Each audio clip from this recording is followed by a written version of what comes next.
Buenas tardes, soy Elizabeth Schwellman de quinto semestre y el día de hoy voy a estar presentando mi entregable de geografía para el tercer parcial. En este entregable voy a estar hablando un poco sobre los temas que vimos durante el parcial y algunas cosas que como que son derivadas de ellas. Y voy a empezar hablando sobre el tema uno, que es ¿qué pasa en el océano? En este apartado voy a hablar sobre la importancia económica, política y social de algunos fenómenos relacionados al océano, comenzando por la corriente del Niño.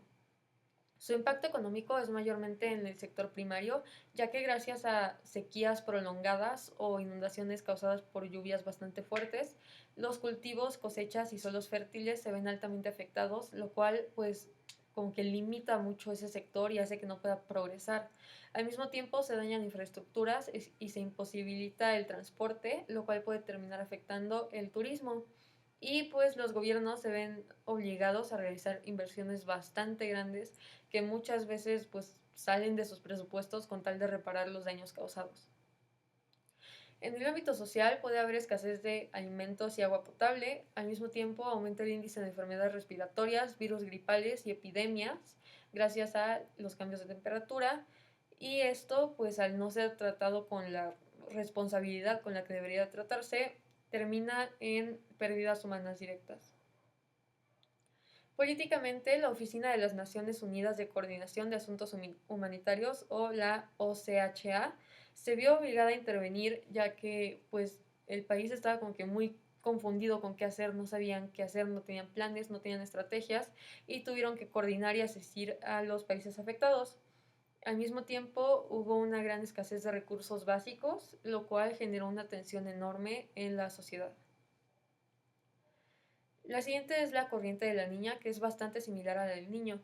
Económicamente causó sequías prolongadas y destrucción de terrenos agrícolas y cultivos gracias a inundaciones causadas por lluvias, e impactó negativamente a la pesca, ya que pues, fue causante de la migración de múltiples especies de peces, lo cual pues, hizo que fuera más complicado para el sector pesquero, por así decirlo, pues mantener su estabilidad ahora sí.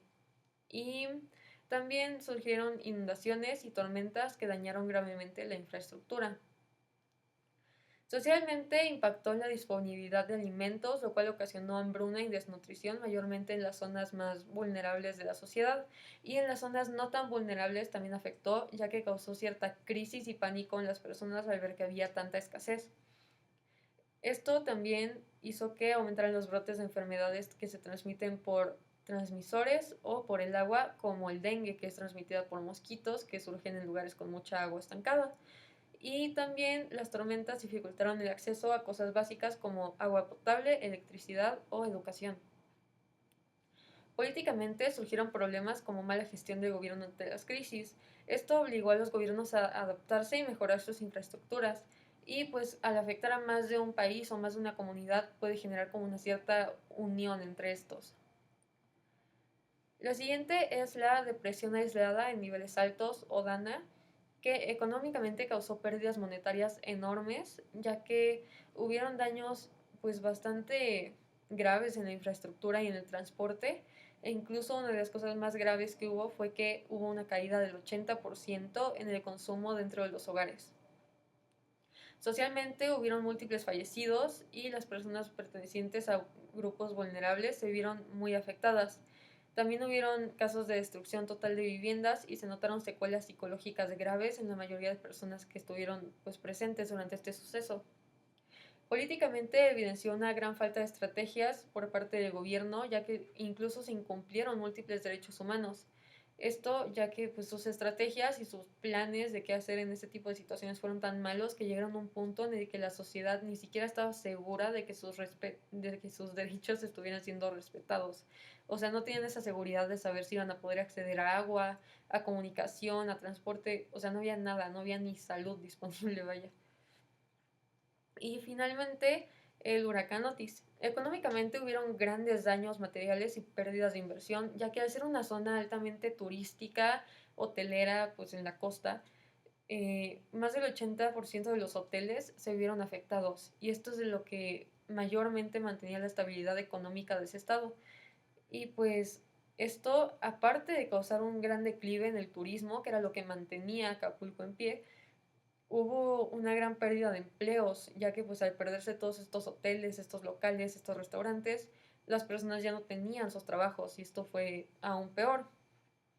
Con esto aumentó el riesgo de enfermedades a causa de una mala salubridad y asimismo aumentó la pobreza y con esto aumentó una pues cantidad bastante grande de desigualdad, lo cual pues causó muchísimo descontento en las personas. Y políticamente surgió ahora sí que un gran debate acerca de la respuesta y la forma de actuar que tuvo el gobierno en cuanto a esto, ya que pues tuvieron una notoria falta de estrategias, no solo esta vez, sino todas las veces que han habido eventos así en el país, pero más que nada esta, o sea, literalmente había gente que estaba en la calle, que estaba literalmente en barcos que hacían, porque no tenían a dónde irse y el gobierno no hacía nada. Entonces, pues obviamente la gente empezó a involucrarse en esto, a intentar ellos ayudar, porque la intervención y la ayuda de parte del gobierno fue tan mínima o tan nula que literalmente habían personas que iban desde otros estados a intentar apoyar a las comunidades. Esto simplemente hizo que el gobierno implementara algunos programas sociales en un intento de apoyar a los damnificados, que pues aunque sí fue una ayuda, no fue suficiente ni tantito. El siguiente tema es la riqueza de los litorales en México, lo cual genera la economía del estado y el país. Esto es en cuanto a fauna, minerales e hidrocarburos. Antes que nada voy a explicar qué es un litoral. Un litoral es ahora sí que esa tipo zona que hay en la frontera entre un país y el mar. En este caso, México tiene tres litorales distintos. Los estados que colindan con el Océano Pacífico, los estados que colindan con el Golfo de México y el estado que colinda con el Mar Caribe. Voy a empezar a nombrar los estados del litoral del Pacífico y Golfo de California y sus, pues ahora sí que recursos, ¿no? En Baja California Norte hay sardina, atún, langosta, algodón, trigo, hortalizas como tomate o cebolla, ganadería bovina y caprina, oro, plata y algunos minerales no metálicos como la sal o el carbón.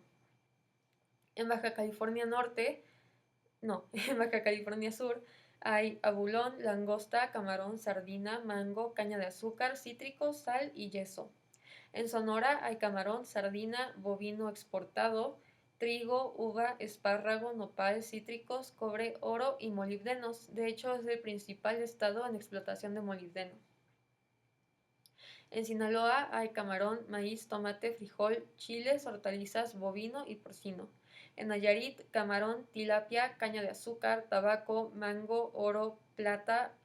En Jalisco, tilapia, bagre, bovino, porcino, avícola, maíz, agave, frutos rojos como moras, caña y una enorme producción de tequila, siendo así que el estado con la producción de tequila más popular o famosa que hay, ¿no? Luego, en Colima hay atún, limón, coco, plátano y hierro. En, en Jalisco, no, perdón, en Michoacán hay tilapia, charal, aguacate, fresa, zarzamora, limón, bovino y porcino. En Guerrero hay atún, café, ajonjolí, mango, coco, oro y plata. En Oaxaca, camarón, café, mango, plátano, caña, oro y plata. Y en Chiapas, tilapia, camarón, café, bovino, cacao, plátano y mango. Ahora en el litoral del Golfo de México está lo siguiente. Tamaulipas con petróleo, gas, sorgo, cítricos, bovino y camarón. Veracruz, petróleo, mojarra, ostión, róbalo, bovino, caña, café, cítricos y piña. Tabasco con petróleo, gas, peje lagarto, mojarra, bovino, cacao, plátano y caña. Campeche con petróleo, camarón, pulpo, maíz y arroz. Y Yucatán con pulpo, cítricos, maíz y porcicultura. Y finalmente en el litoral del Mar Caribe, que en México es literalmente un solo estado, está Quintana Roo con langosta, caracol rosado y maderas tropicales, las cuales son usadas más que nada para construcción o decoración. Esto pues prácticamente nos demuestra que a pesar de que sí somos un país con algunas crisis económicas actuales, tenemos una gran riqueza no solo en uno o dos o tres estados, sino que en cada estado del país, mayormente en estas regiones de litorales, ya que al estar en contacto con el mar tienen como que una mayor riqueza que otros estados y esto pues nos hace un país bastante pues capaz de alcanzar cierta estabilidad, vaya. El siguiente tema es la desconocida atmósfera, en el que voy a estar hablando sobre la atmósfera de la Tierra. La atmósfera de la Tierra, pues son ahora sí que la capa de la Tierra que la mantiene como en una esfera, vaya, que contiene todos sus gases y todos sus componentes dentro de ella y al mismo tiempo la protege. Por eso mismo es que una de sus principales funciones es proteger la vida, no solo de los humanos ni de los animales, sino del planeta en sí, filtrando la radiación solar y protegiendo al planeta de cosas que puedan llegar a ella desde el espacio exterior, como los meteoritos. También regula la temperatura gracias al efecto invernadero, que es ahora sí que como su nombre lo indica, un efecto que se da gracias al calor y a la humedad que hay en la Tierra, ya que es como cuando en un invernadero tienen plantitas y las riegan y luego con el sol como que constante hacia las plantas se genera como un vaporcito que se mantiene ahí dentro y genera una temperatura bastante estable. También suministra los gases vitales para las plantas, los animales y los humanos, como los más conocidos oxígeno y dióxido de carbono, entre otros. Y al mismo tiempo hace posible uno de los aspectos más importantes para la vida, el cual es el ciclo hidrológico, del cual ahorita voy a platicar. Ahora voy a hablar un poquito sobre cada capa de la atmósfera y sus características más relevantes. Empieza con la troposfera, que es la capa más baja y contiene todo el aire. En esta capa se produce el clima gracias a la humedad y al calor, y es la capa con mayor densidad. En ella ocurre el ciclo hidrológico, los vientos, se forman las nubes, y una característica bastante importante es que mientras más aumenta la altitud, más disminuye la temperatura. Esto lo podemos notar cuando, no sé, vamos a un lugar que está más elevado, como una montaña, y mientras más subimos, más frío nos comienza a dar. La siguiente es la mesósfera, que es la capa entre la estratosfera y la termósfera. En esta capa... Ay, no, perdón, me equivoqué. La siguiente es la estratosfera, que es la capa superior a la troposfera. En esta capa el aire es menos turbulento ya que hay menor convección y esto hace que sea la ideal para que vuelen los aviones comerciales. Al mismo tiempo, gracias a una variación de temperatura contraria a la de la troposfera, se crea una estabilidad. Esto quiere decir que contrario a la troposfera, cuando mientras más subes, más aumenta el frío, ahí mientras más subes, más aumenta el calor y mientras más bajas, más aumenta el frío, lo cual genera como que un equilibrio bastante necesario. Ahora sí, la mesósfera. Es la capa entre la estratosfera y la termósfera y en esta los meteoros se queman gracias a la fricción al entrar a la atmósfera y la presencia de múltiples gases que al entrar con todo ese calor y toda esa fricción generan reacciones químicas y esto pues nos ocasiona eventos como las lluvias de estrellas, que en realidad son solo los meteoros pues haciéndose cachitos cuando caen. También las temperaturas disminuyen con el aumento de la altitud, al igual que en la primera capa, solo que ahora es aún mayor. Y esto hace que tenga aires densos y reciba una radiación solar menor, lo cual posibilita la existencia de la parte más fría de la atmósfera. A esta le sigue la termósfera, que está encima de la mesósfera, y es muy activa ya que se expande y se contrae gracias a variaciones en la radiación solar. Puede alcanzar temperaturas muy altas, ya que pues es una capa con una densidad bastante tenue o incluso nula. En esta capa está la Estación Espacial Internacional y algunos otros satélites de importancia. Dentro de algunas partes de la termósfera existe la ionosfera, que es la parte donde suceden algunas auroras boreales y australes. Y finalmente está la exósfera, que es la capa más externa de la atmósfera, y en ella habitan la mayoría de los satélites artificiales, que son pues más que nada usados o para, ahora sí que, imágenes satelitales o telecomunicaciones. Esto marca el final de la atmósfera y el comienzo del espacio exterior, y en esta van como que desapareciendo todos los gases que hay en la Tierra. Y pues finalmente en este tema voy a hablar sobre el cinturón de Van Allen. El cinturón o los cinturones de Van Allen son una especie de anillos de radiación que provienen del Sol y rodean al planeta Tierra. Estos son de gran importancia ya que desvían la radiación que podría ser perjudicial para la Tierra y protege a los satélites y medios de telecomunicaciones de la radiación solar. Estos asimismo son los causantes de las auroras boreales y australes. Lo que hacen es prácticamente funcionar como una especie de, pues ahora sí que paraguas para la Tierra. O sea, la Tierra está aquí y aquí está este paraguas y eso va a hacer que cuando la radiación venga por acá, como que se desvíe y no pueda pasar. Finalmente voy a hablar sobre la magia de la troposfera. Esto empieza hablando sobre el clima y cómo influye en el desarrollo de la vida. El clima ahora sí que influye en prácticamente todos los aspectos de la vida, pero los que más destacan son la adaptación y evolución de los organismos, ya que pues obviamente si un organismo está acostumbrado a un clima específico y repentinamente cambia, este va a tener que evolucionar y eso nos hace poder tener continuidad como especies. También influye en la distribución de las especies y el desarrollo de distintos ecosistemas. Los ecosistemas se desarrollan gracias al clima y estos hacen que las especies sean distribuidas entre cada ecosistema. Es decir, no vas a ver un pingüino en un desierto ni un león en la Antártica, porque estos están pues distribuidos de formas que les convienen en cuanto a la temperatura que ellos manejan y a cómo se han ido adaptando. Y también ocasiona la migración de algunas especies en cuando el clima cambia drásticamente. Por ejemplo, en estos momentos, no recuerdo bien dónde, pero hay una migración de cangrejos bastante grande en la que incluso se meten adentro de las casas con tal de llegar a su destino. También impacta en la salud humana y animal, ya que obviamente si te enfrías demasiado te puede dar un resfriado o si te calientas demasiado te puedes deshidratar y por eso tienes que estar como en constante balance, vaya. Y ahora sí, finalmente el tema del que dije que iba a hablar, el ciclo hidrológico. ¿Qué importancia tiene para el planeta y para el hombre? El ciclo hidrológico es ahora sí que lo más importante para la vida, ya que nos ayuda a mantener el agua, que es lo que genera la vida. Esto ayuda a mantener la vida no solo de los humanos y los animales, sino del planeta en sí, ya que distribuye y renueva toda el agua que hay en la Tierra.